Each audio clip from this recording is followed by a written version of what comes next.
ગત રોજ અનંત ચતુર્થીના પવિત્ર દિવસે તીર્થપુરોહિત શ્રી સોમપુરા બ્રાહ્મણ સમાજ દ્વારા પ્રથમ જ્યોતિર્લિંગ સોમનાથ મહાદેવના મંદિર પરિસરમાં આવેલા કપડદી વિનાયકના સાનિધ્યમાં વિશ્વ કલ્યાણ અર્થે ગણપતિ અથર્વશીર્ષના પાઠ કરવામાં આવ્યા હતા. તો સાથે સાથે યોગાનુયોગ દેશના વડાપ્રધાન અને શ્રી સોમનાથ ટ્રસ્ટના ચેરમેન નરેન્દ્ર મોદીના જન્મદિવસ હોવાને લઈ તેમના નિરોગી દીર્ઘાયુષ્ય પ્રદાન થાય તેવા શુભ સંકલ્પ સાથે સોમપુરા બ્રાહ્મણ સમાજના સભ્યો મોટી સંખ્યામાં ઉપસ્થિત રહી ગણપતિ અથર્વશીર્ષના પાઠનું વેદોક્ત વિધિથી પૂજન કરી પઠન કરવામાં આવ્યું હતું.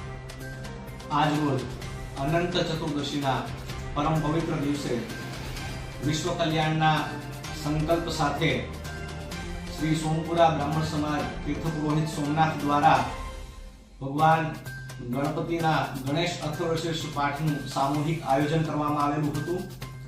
સોમનાથ મહાદેવના પટાંગણ ખાતે આવેલા શ્રી કપડદી વિનાયક મંદિરે સોમપુરા બ્રાહ્મણ સમાજના સભ્યોએ બહોળી સંખ્યામાં ઉપસ્થિત રહી આ અનુષ્ઠાનમાં ભાગ લીધેલો હતો.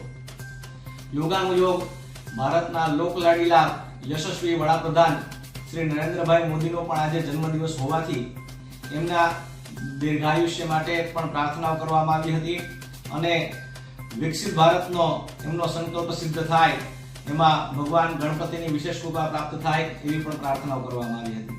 જય સોમનાથ. દીપક જોશી સાથે CN24 ન્યૂઝ ગીર સોમનાથ. હવે જુઓ દેશ દુનિયાની તમામ ખબરો તમારી આંગળીના ટેરવે. ઉઠાવો મોબાઈલ અને Google Play Store પરથી ડાઉનલોડ કરો અમારી CN24 ન્યૂઝ મોબાઈલ એપ.